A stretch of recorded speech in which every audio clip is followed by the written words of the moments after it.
6 नाथसाहेब दत्तात्रय शंकर कोंढरे पाटील राया fans club Ambegaon Budruk, 7 Satish अप्पा वालेकर उपसरपंच स्वर्गीय Sanjay group नरेगाव, 8 वरती नौकण्यापासून अतुल भाऊसाहेब मारणे मणियास्वामी फॅन्स क्लब मुळशी गाड्या सुटल्या। 9 वरती बिबीवाडीकर आणि 10 वरती रामोसवाडीकर अशा भव्य दिव्य अशा शिस्तबद्ध आणि शिस्तीच्या नरेगावकरांच्या मैदानातील 9 पळतोय।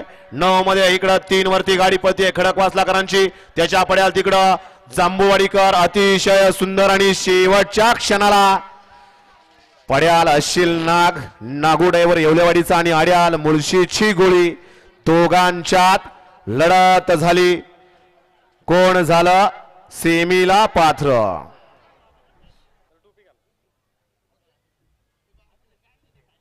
गट क्रमांक 9 चा निखाल आणि निखाल 9 चा निकाल आहे। तास क्रमांक 4 वरून धावलेली गाडी सरपंच वाणीदादा जलेंदर जांभळे, ओमथेट खेडेकर, शिट्टी राजा फॅन्स क्लब महाराष्ट्र राज्य या गाडीचा एक